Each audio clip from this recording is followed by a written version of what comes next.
Welcome student of class 10 to the online computer classes.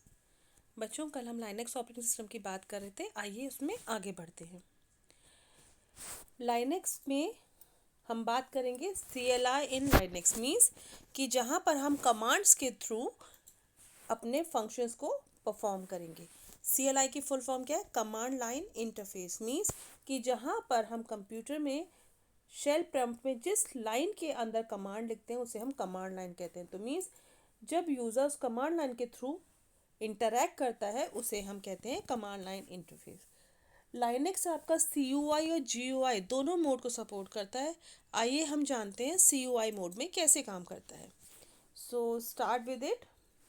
Shell in Linux work as CLI means जो shell होता है Linux में, मैंने आपको बताया था कि आपके ऑपरेटिंग सिस्टम यानी लाइनेक्स का किस तरीके से स्ट्रक्चर होता है। इनर लेयर में हार्डवेयर होता है, then we are having the kernel, then shell, then applications and all. तो शेल जो होता है उसमें CLI मोड में काम करता है।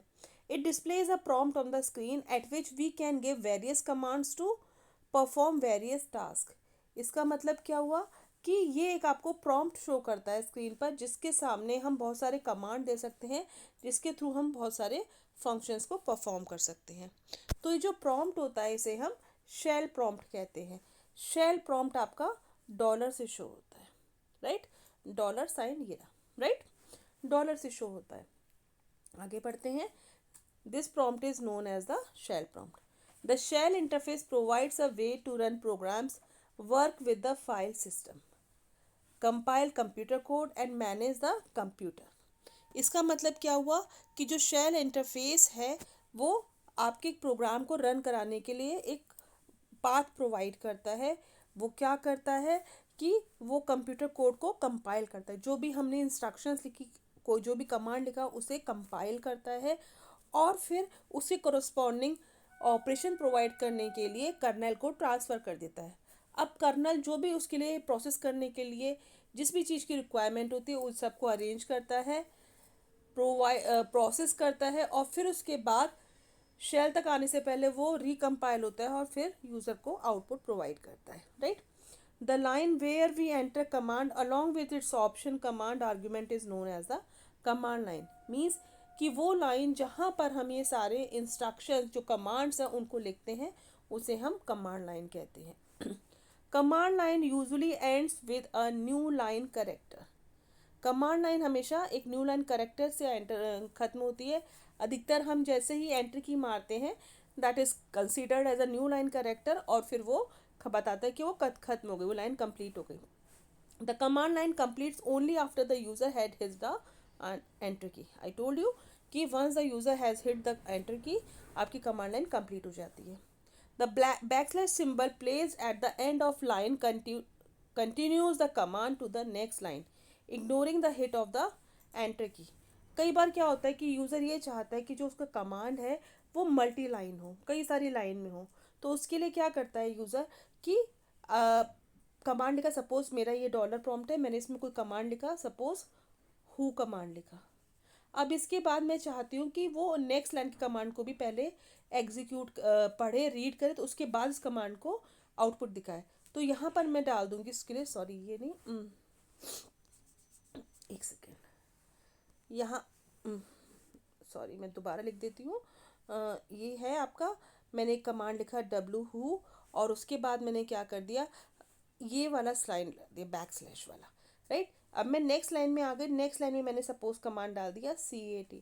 अब अगर मैं एंटर की प्रेस करती हूँ तो वो दोनों कमांड को एक साथ एग्जीक्यूट करेगा। वो बैक स्लैश डालने से ही क्या करता है कि वो उस कमांड को, एंटर की को उसके बाद मानता ही नहीं है, वो दोनों कमांड को एक साथ एग्जीक्यूट करता है, मीन्स इग्नोर कर देता है उस एंटर की को, राइट? अब इसके बाद आगे बढ़ते हैं। रिपीट करते हैं इस लाइन को। The symbol place at the end of a line continues to the command to the next line ignoring the hit of enter key. Means कि एंटर की का जो हमने हिट किया है उसे इग्नोर कर देता है, वो मानता ही नहीं कि हमने एंटर की मारी है, ठीक है?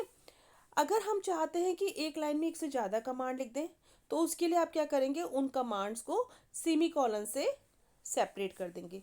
तो सेवरल कमांड्स में be written within a single command line they must be separated by semicolon. यदि आप एक लाइन में एक से ज़्यादा कमांड्स लिखना चाहते हैं तो उन सब के बीच में सेमी कॉलन लगा देंगे, जैसे कि ये एग्जाम्पल लिखा हुआ है।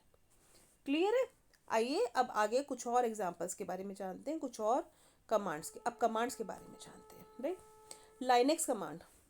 अ command is an instruction given to the shell. Command जो है एक इंस्ट्रक्शन है जो हम शेल को देते हैं। The kernel will obey that instruction. Kernel उन इंस्ट्रक्शन को लेता है और उन्हें फुलफिल करवाता है। Linux provide several commands for its users to easily work with it. Linux अपने यूजर्स को सारे काम इजीली करने के लिए बहुत सारे कमांड प्रोवाइड करता है। Approximately you can say 700 to 800 commands और मोर देन दैट। ठीक है। The important Linux commands are grouped according to the function as follows. हम कुछ कमांड्स के बारे में यहाँ बता रहे हैं, उन्होंने ग्रुप कर दे रहे हैं जो वो फंक्शन परफॉर्म करते हैं उसके कॉरस्पॉन्डिंग। जैसे कि डायरेक्टरी ओरिएंटेड कमांड। सबसे पहले हम बात कर रहे हैं डायरेक्टरी ओरिएंटेड कमांड। इसमें सबसे पहला कमांड है ls। This command is use to display the name of the files and subdirectories in a directory. इसका मतलब क्या है कि ये कमांड जब हम लिखते हैं तो वो क्या करता है कि किसी भी डायरेक्टरी के अंदर जितनी भी फाइल्स हैं या सब डायरेक्टरीज हैं उन सब के नामों को शो कर देता है। इसको लिखने का तरीका क्या है, ls।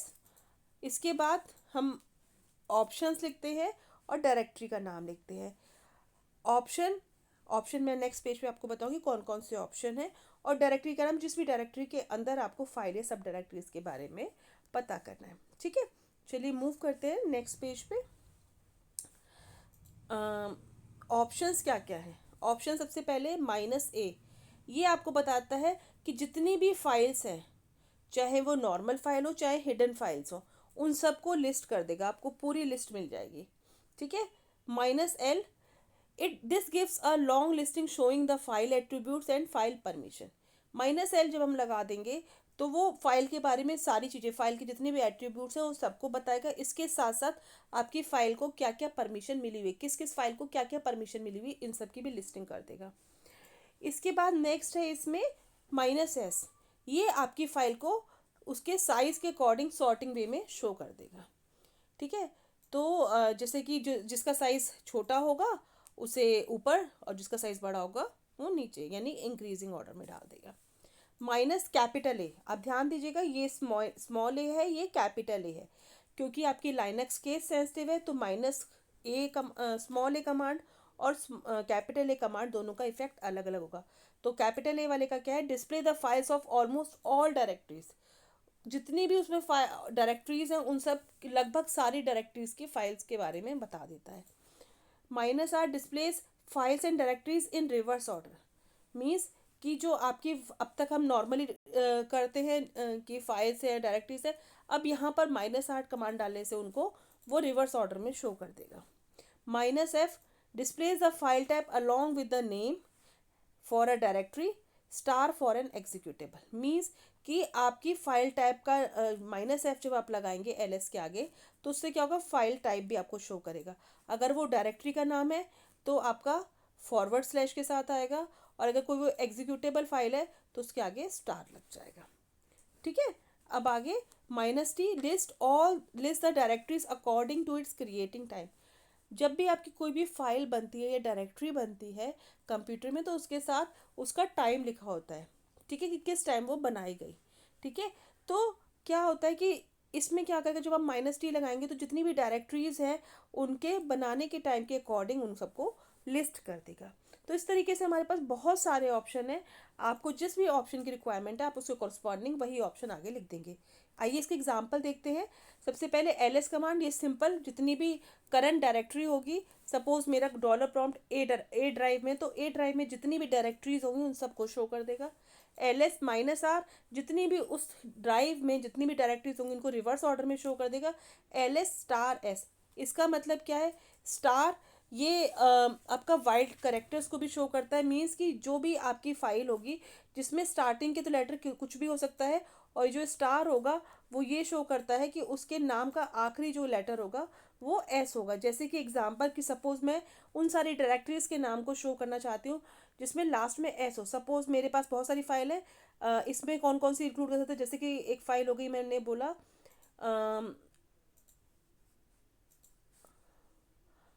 Arunesh Arun suppose S है, तो ये क्या हुआ, यहाँ पे लास्ट में क्या है, एस है, स्टार्टिंग में इतने करेक्टर्स हैं, तो यानी इस फाइल को वो शो कर देगा। सपोज मेरे पास एक और दूसरी फाइल है, उसका नाम है मानस, ठीक है, तो स्टार्टिंग में क्या हुआ, MANA, और लास्ट में एस, एस है, तो यानी इस फाइल को भी शो कर देगा। तो यानी इस तरीके से ये काम करता है। नेक्स्ट कमांड है आपका MKDIR। MKDIR कमांड नई डायरेक्टरीज को बनाने के लिए होता है। इसकी फुल फॉर्म होती है make directory. This command is use to make और क्रिएट न्यू डायरेक्टरी। नई डायरेक्टरी बनाने के लिए यूज होता है।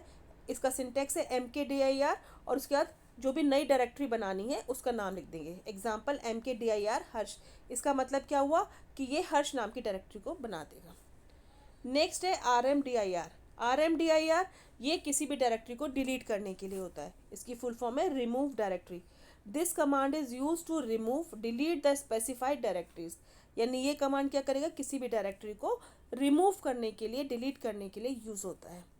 A directory should be empty before removing it. इस चीज़ का हमेशा ध्यान रखना चाहिए। मैं इसे एक बार आपको मार्क करके दिखा देती हूँ। A directory should be empty before removing it. इसका मतलब क्या है कि सपोज एक डायरेक्टरी है, उसके अंदर 5 फाइल्स हैं, एक सब डायरेक्टरीज है, लेकिन हम उस डायरेक्टरी को रिमूव करना चाहते हैं, तो उसको रिमूव करने से पहले आपको वो सारी फाइल और सब डायरेक्टरी को रिमूव करना पड़ेगा। उसी केस में आप उस डायरेक्टरी को डिलीट कर सकते हैं, अदरवाइज उसे आप डिलीट नहीं कर सकते। तो यानी RMDIR कमांड यूज़ करने से पहले आपको उस डायरेक्टरी को एंट्री करना पड़ेगा, खाली करना पड़ेगा।